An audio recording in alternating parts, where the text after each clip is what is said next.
কত কিছু পারো রে বন্ধু কোরআন পারো না, মইরা গেলে জান্নাত পাইবা এত সোজা না, মইরা গেলে জান্নাত পাইবা এত সোজা না। সময় থাকতে কোরআন পড়ো, আল্লাহ নবী রাস্তা ধরো, সময় থাকতে কোরআন পড়ো, আল্লাহ নবী রাস্তা ধরো, চইলা গেলে সময় তোমার ফিরে পাইবা না। কত কিছু পারো রে বন্ধু কোরআন পারো না, কত কিছু পড়ো রে বন্ধু কোরআন পারো না, মইরা গেলে জান্নাত পাইবা এত সোজা না, মইরা গেলে জান্নাত পাইবা এত সোজা না। এমএ বিএ পাস করিয়া হইলা অফিসার, নামাজ কায়েম না করিলে কেমনে পাইবা পার বন্ধু, কেমনে পাইবা পার। নামাজ কায়েম না করিলে এমএ বিএ পাস করিয়া হইলা অফিসার, নামাজ কায়েম না করিলে কেমনে হইবা পার বন্ধু, কেমনে হইবা পার। নামাজ কায়েম না করিলে সব কিছু যাবে বিফলে, নামাজ কায়েম না করিলে সব কিছু যাবে বিফলে, হাসরের কোটে পড়বে ধরা রেহাই পাইবা না।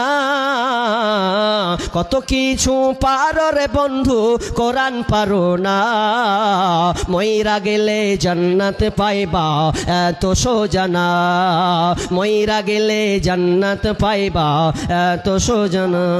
আবুল কালাম ভাই ও ওগুলা নাম লেখেন না জি, না আসছে ধরা প্লাস্টে প্রধান বক্তাকে দিবেন জি, ধর ডাক নাম লেখেন না আসছে তো আমি এলান করে দিছি।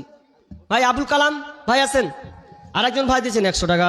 আল্লাহুম্মা সাল্লি আলা বারিক আলা হায়াক বারাকাল্লাহ। আল্লাহ তুমি দানকে কবুল করে উদ্দেশ্যে দিয়েছে, আল্লাহ তুমি আশা পূর্ণ করে দাও, আমিন সুম্মা আমিন। হাজি ভাই বলেন। ওয়ালাইকুম সালাম বলেন। 4 ভাগ কি নাম জানছিলেন তো? সুবহানাল্লাহ। রব্বুল আলামিন একজন ভাই অন্ধ ভাই, রব্বুল আলামিন অন্ধ করলে কি হবে, তার ইমানি জাজবা। বাবার জন্য 4 বস্তা আল্লাহ সিমেন্ট তোমার রাস্তায় তোমার মাদ্রাসায় দিয়েছে আল্লাহ। রব্বুল আলামিন তুমি ভাইয়ের দানকে আল্লাহ তুমি কবুল করে নাও। রব্বুল আলামিন বা জানি না তার পিতা তার আব্বার জন্য দিয়েছে, কি হালাতে আছে, কবরস্থ হয়ে আছে, আল্লাহ কবরকে উজালা করে দাও, জান্নাতে বিছানা বিছিয়ে দাও, আমিন সুম্মা আমিন। তা বললেই তো হলো, ছেড়ে দেবো বলেন শেষ। যাক মাশাআল্লাহ আপনারা দান দিতে থাকেন, বক্তা বসে আছেন, এটা বলা বেয়াদবি হবে, কিন্তু আপনারা আমাকে ওয়ার্নিং দিচ্ছেন না যে ছেড়ে দিই। তো যাক আপনারা দান দিতেই থাকুন, আল্লাহ সমস্ত দানকে আল্লাহ তুমি কবুল করে নাও, যে দিয়েছে দিবে আল্লাহ তুমি তাদেরকে দাওয়ার তুমি তৌফিক দাও। এই বলে আমার আজকের আলোচনা শেষ করছি।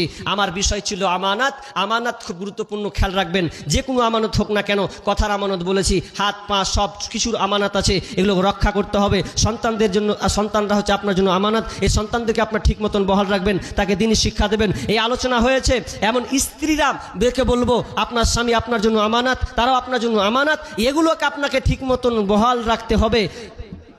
আল্লাহ তাআলা যেন আমাদেরকে আমানত সম্পর্কে সতর্কতা এবং তার সঠিকভাবে পালন করা যেন আমাদের তৌফিক দান করেন, বলুন আমিন। এখান থেকে আমার বক্তব্য করছি, ওয়া মা আলাইনা ইল্লাল বালাগ। আসসালামু আলাইকুম ওয়া রাহমাতুল্লাহ।